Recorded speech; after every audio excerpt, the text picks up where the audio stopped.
Hmm. Hello, dear students. This is Dr. Vijayalakshmi, and today we are going to start dealing with the topic communication, and the subject is communication and education, and the topic will be learning.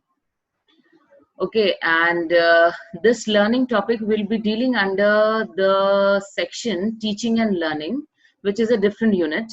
And from there, I have picked up the topic that is learning. Okay, so we are going to start with the topic learning.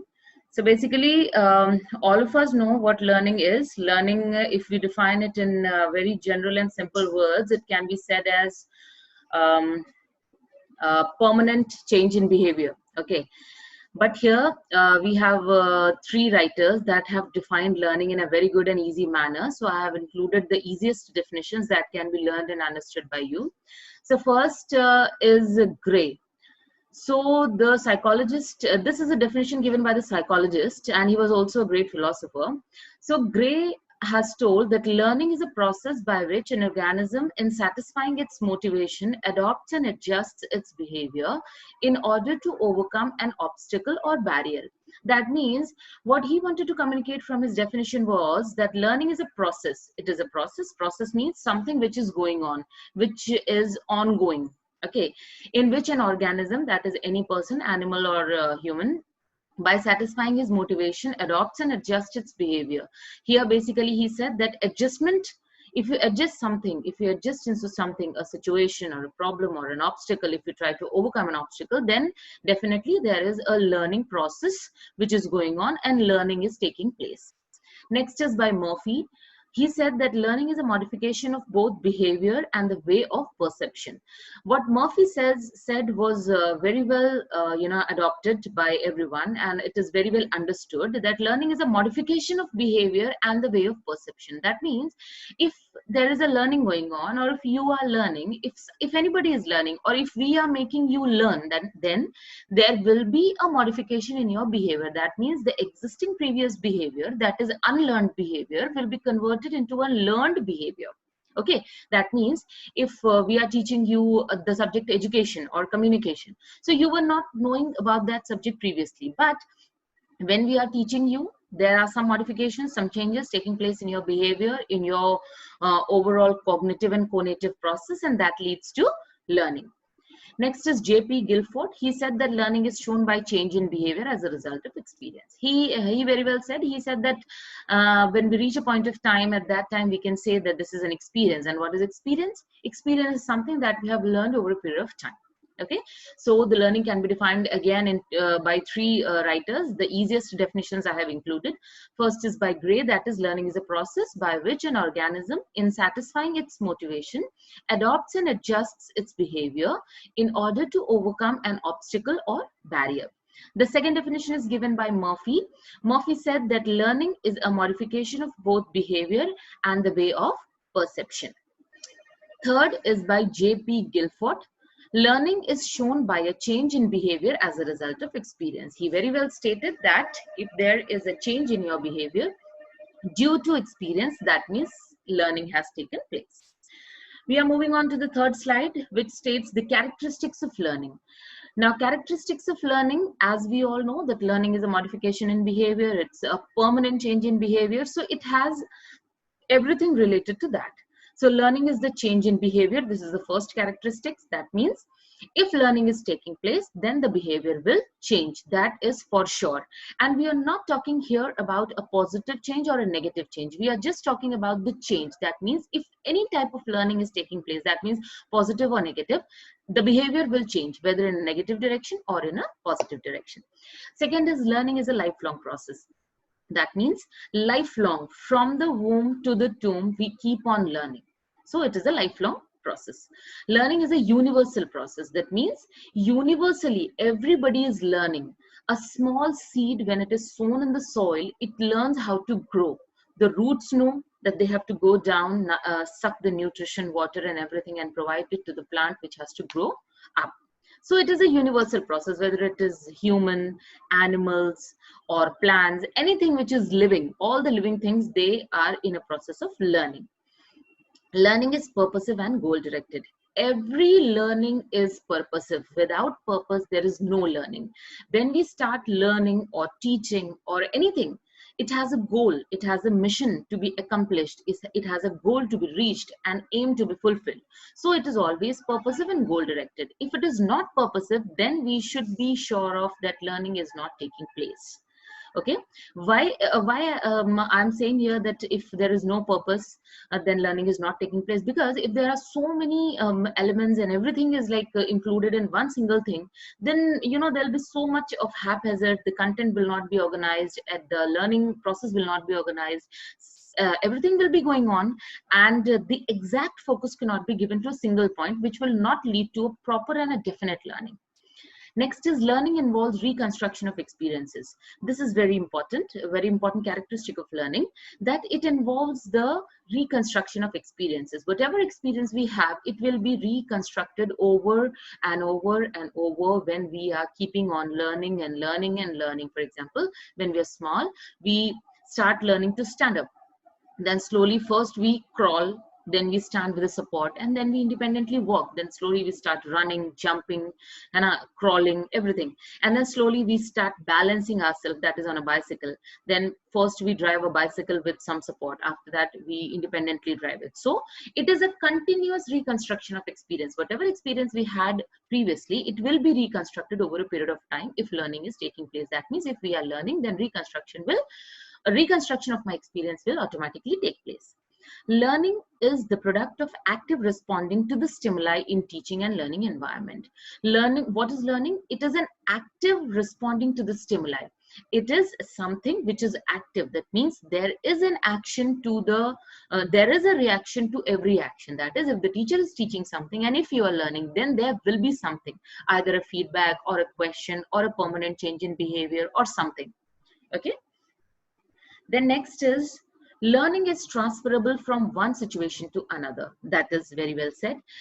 If learning is taking place, it can be transferred from one situation to the other situation. Like when we are conducting classrooms teachings, or when we are teaching the students, we always try to cite examples, because examples make it very easier for the students to understand. So from one place to the other, the example can be same, but the class can be different, the subject can be different, the example can be cited in different ways, but the example can be same. Okay. Learning does not necessarily imply improvement. As I earlier stated, learning doesn't mean that it is always in a positive direction or it will be in a negative direction. It can be in any direction, but learning is taking place. So improvement will be there, either negative or positive. Learning helps in bringing desirable change in behavior. Whenever we are talking about learning, so the teacher or the learner, whatever this both are demanding from the person who is learning, there will be a desirable change in his behavior. What means whatever the teacher is wanting the learner to change in himself, either positive or negative, it will surely change if learning is taking place. Next, learning helps in attainment of teaching learning objectives. As I have said, that in learning, the teacher and student both are involved. So the attainment of teaching learning objectives is always there. That means, like if I am teaching you learning, so I am sure that if you are going through my PowerPoint, my slides, my video, you will surely understand at least about the content which I have taught you right now. So the teaching learning objective will be clear. Learning helps in proper growth and development. We have seen so many times that learning helps in proper growth and development. Whatever direction we want to grow, we have to learn. Like the plants, they know what to do. If they are climbers, they will be on the floor. If they are trees, they will grow big. If it is a human child, they will learn language, reading, writing, everything. So proper growth and development needs proper learning. That means if you are learning, then only a proper growth and development will take place. Learning helps in all-round development of personality. Very clear from all the above characteristics, we can say that if we have to develop in an all-round manner, that then we have to do a learning in any field, you can say, in any sphere of life, you can say, like eating, writing, drinking, crawling, messaging, then afterwards taking bath, toilet training. These are all the basic things that we teach the child from very beginning of his life. Slowly, he or she does it independently. So that is an all-round development of the personality. Next, learning helps in proper adjustment. Very clear. If learning is taking place, then a child or a person or anything, it can be properly adjusted. That very well example, a very well cited example can be like we are always taught that we should keep cleanliness all around. So nowadays, in the term of corona, in the time of corona, we are seeing the importance of hygiene, the importance of personal hygiene, and we are trying to adjust with that. We are trying to adjust with the situations outside, with the situations inside, what I am feeling inside, what I am behaving outside, how I have to behave, I have to stay home, what I have to do, what I should not do. So proper adjustment, our adjustment or any adjustment, not only the situation, any life situation, it demands adjustment. So if proper learning is taking place, we can adjust very easily and calmly, quietly to the situation, to the surroundings around. But if proper learning has not taken place, then we cannot adjust. For example, if you have not taught a child how to eat from his own hand, or how to dress up independently at the age of 5 or 6, then it is very difficult for the child to adjust with the environment. For example, if the caretaker goes out for some time, then he or she doesn't know how to dress up, then it will be difficult. If we have not taught the child to keep the things in place, to do the homework on time, to play, the importance of play, the importance of making friends, then the child will not socialize. So the proper adjustment depends upon the learning, and learning can be in any direction. That means it is in all the directions of life, in all the aspects of life. Next is, learning does not necessarily implies improvement. I have already stated before that learning does not mean that you will improve. This is very well understood by all the children, those who are present in the class. The teachers are very well aware that it is not necessary that the teacher is necessarily teaching every child according to the capacity of the teacher. They will repeat again and again, they will take the feedback, they will do everything. But it is not necessary that every child gives 100% feedback. Some will be first in the class, some will be last in the class, some will even fail. So it does not necessarily imply that improvement will take place, but learning will take place. Maybe the learning is defective, or it is good or bad, that is something else. But we should keep in mind that it is not necessarily that improvement or something good will happen. Okay, now next, moving on to the next point, is the factors influencing learning, which are most important. And in day-to-day life, we know that there are so many factors which are influencing learning. So broadly, it can be classified into three, that is learner related factors, the subject or the topic related matter, and the environment. Basically, these are the three main domains on which learning or anything depends, especially learning. So learner related factors can be, first is learner's physical and mental health. That this is obvious. We know that if the learner is mentally fit, physically fit, then only learning can take place. If you have met an accident, then it is not possible that I or any teacher ask you to learn. I cannot say that you sit and you learn this chapter and there will be a mock test. No. So physical health has something very important to play, and mental health is above all. If you are not mentally stable, like if you are going through a trauma, then you cannot learn anything. You don't want to eat, you don't want to go out, you don't want to interact. So these are the basic things that you don't want to do. So learning is something very far away. So if you're not mentally hygienic, if you're not mentally healthy, you cannot learn. Okay, so this is a very simple and a very good example that can be seen with the lunatics, the mentally challenged. If you make them learn something, it is not easy for them to learn, and sometimes they don't even learn. They are reluctant to learn because they are not mentally fit. They are not into a status to learn. So that's the most important factor. So learners' physical and mental health is most important factor. Second is the basic potential of the learner. Now, the basic potential here means the chronological age and the mental age of the learner. For example, if there is a child of 4 years, you cannot teach him 2 plus 2 what it is. You only can teach after 1 there is 2, and after 2 there is 3, and then 4, and then 5. So that way only you can teach. So that is how our curriculum or anything in education is planned. We go step by step. We see maxims of teaching in the same unit, same topic, same context. We have teaching also. So in that we learn maxims of teaching. So there it is taught from the lower to the higher. So the basic potential of the learner is the level of intelligence, how at what age the person is. That type of learning only he or she can do. Okay, then the level of aspiration and achievement, what the learner wants to achieve, what is his aspiration, that is what he aspires to be, accordingly will be his learning. If I want to be a very good leader, then I will develop my potentialities, my capacities, my capabilities into that direction. I will admire someone, I will talk to someone, I will refine my administrative or managerial skills. Or if I want to be a very good teacher, then I will go into that direction. I will read more, I will learn more, I may watch videos of so many good teachers, very good videos or very good audios. I can go and attend lectures of some senior faculty. So it depends upon the learner what he or she wants to achieve or aspire to become, and that is how the learning will take place. Motivation is most important, because if the learner is motivated in a proper way, if the motivation has hit the target of the learner, then certainly a good learning will take place. The goal of life, whatever the goal of life is, that is how much the learning will take place.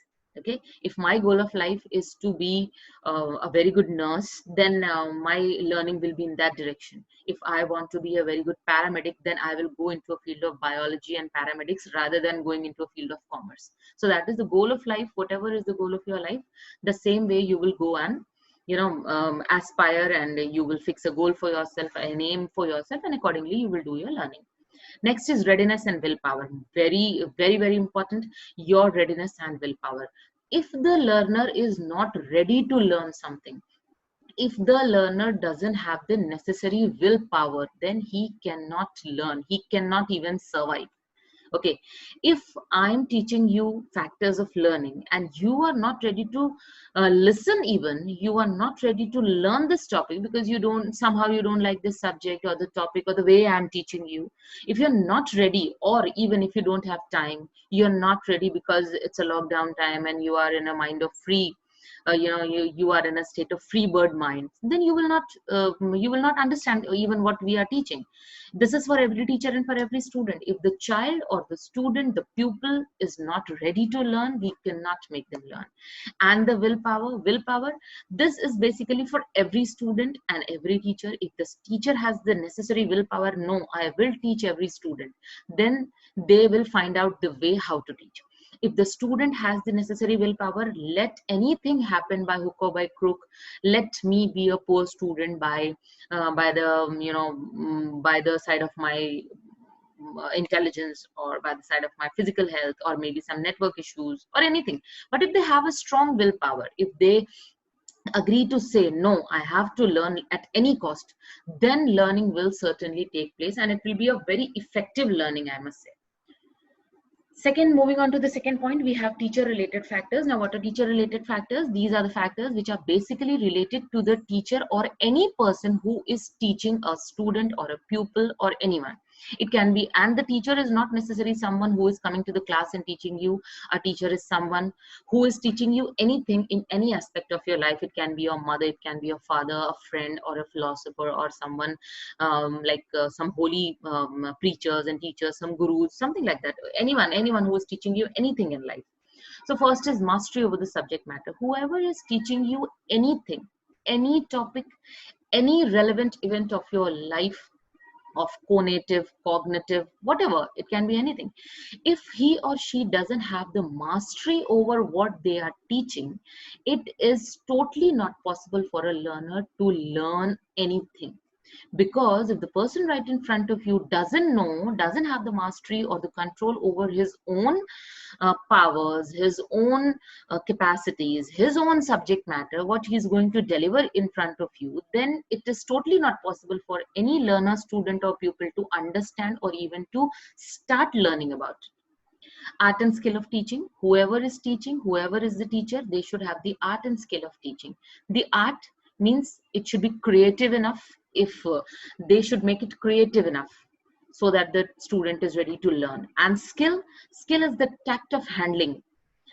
When we are dealing in the class, we have some notorious students, we have some good students, we have some students who may be bored. Maybe you are the last to take the class on that day, so they may be bored. It may be very hot, it may be very cold, it may be raining, they may not be in a mood to learn. So you should have that tact, that skill of teaching, how to make the class interesting. If you are able to make the class interesting, if you are able to motivate the child, if somehow you are able to grasp the attention of the child, then surely you can teach effectively, and an effective teaching leads to an effective learning. Next is personality trait. Very well said. Teaching depends very much upon the personality of the teacher. That means if the teacher comes confidently to the class, maintains a good posture, is very well dedicated to his work, his or her work, the lecture is well prepared, they are well versed, very thorough with the subject, and they have a very good command over the class, and they also have a very good creativity skill. They come, make the class very light, they crack some jokes, some light things happen, they just take a feedback of everything and make the class lively, make it an active and passive class, so the class will be more interesting and learning will be more effective. So that comes under personality trait. Level of adjustment and the mental health of the teacher, it affects a lot. If the teacher, this happens in day-to-day life, if we are frustrated, we the teachers are frustrated, or if we are overburdened with the work, or there is any other issue related to that, if we are maladjusted, if we are having a maladjusted behavior, like if we are very rough with the students, if we are very noisy, if we are very loud, then it is very difficult for us to teach, and it is totally impossible for the child to even understand. Then if they are not able to understand, the learning cannot take place. Then type of discipline and instruction maintained by the teacher. The teacher should have a very good leadership quality. He or she should be very disciplined. He or she should make some things very clear. That is the timings of the class, the attendance in the class, the type of atmosphere to be maintained, the AV aids to be used, the material that they are teaching. So if the discipline and instructions are properly maintained in the class by the teacher and followed by the students, a very effective learning and teaching can be taken place. It will take place. Moving on to the third point, that is content related factors. So this is very well understood to you that whatever is being taught, if it is very relevant, very interesting, then the student will have more attention, they will pay more attention, they will be more attracted toward the subject matter. And if the teacher is very efficient in teaching whatever he or she has taken in hand the responsibility and went to the class, then surely a very good learning and teaching will take place. Content related factors are nature of the content or learning experience. Whatever the content is, what is its nature, whether it is interesting or not, whether it is related to the subject or not, whether you are able to justify the content with the material that you have taken, like notes, AV aids, or the explanations, the examples. It depends. Okay, the content depends, most of the learning depends upon the type of content and the learning experience. Here the learning experience means that if the child had a good learning experience with the teacher or with the same content or the topic, they may be more interested and more attracted towards it. Like in first year we are teaching anatomy and physiology, and then second year we come and teach medical surgical nursing. So when we come to medical surgical nursing, that the child has a connection with anatomy and physiology, and that because he has had a good teaching learning experience in anatomy and physiology, it makes him more keenly interested in medical surgical nursing. Okay. Next is selection of the content of our learning experience. Whatever we are selecting, it should be, if it is related to the previous learning experience, then it will be more effective. Like if the students have had a bad experience of something, then we have to change the way of teaching that content. Okay. Next is organization of the content or learning experience. Whatever we are teaching to the student, if it is well organized, then the child or the teacher or the student can learn and go through it very well. Okay, so if the organization of the content is very well done, means there are some diagrams used, there are some flow charts, there are some things very good. If the portrayal of the whole subject and the content matter is very good, very attractive, then very effective learning and teaching will take place. Moving on to the next and last slide, we have laws of learning, which are most important.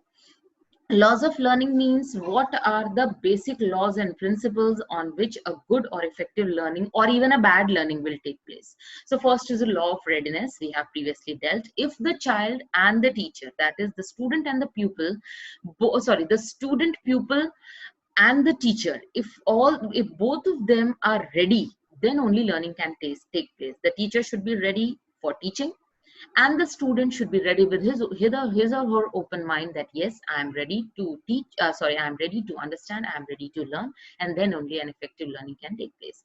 Next is the law of exercise. Whatever is being taught, it has to be exercised by on the part of the student, okay, by the student, by the pupil, by the candidate. Why? Because whatever is taught, if they are not exercising it, not practicing it, then learning cannot take place. Like what I have taught you today, if you're not exercising it tomorrow, if you're not revising it, then you cannot establish a relationship with what I'm teaching today, or what is the connection between two things. So if you're not exercising, if you're not revising basically, then learning cannot take place. Then law of effect. Now what is effect? This is the cause and effect. That is the effect of the teacher, the effect of the content matter, the effect of the surroundings, the effect of the contrast, the effect of the subject, the matter, your interest, mental, physical health, everything has an effect. So if proper effect is exercised, then proper learning will take place. Next is the law of attitude. The law of attitude here means the correct attitude to be followed. Now here we are talking about the attitude of both the learner and the teacher. If the teacher has a very good attitude, that is a positive attitude, a teacher is filled with positivity, with good experiences, with good examples, good well organized subject matter, and she or he enters the class with a attitude that I have to make the students understand this topic today, then surely an effective learning will take place. Because when a teacher goes with an attitude of making understand, today this is the point that I have to make and this is what I have to make understand, she or he very clearly can convey, can figure out the basics, the goal of the study. They will go to the class, they will explain that today this is the topic we are going to deal, and they will make sure that everything has been taught in a correct and appropriate manner to the student and the pupil.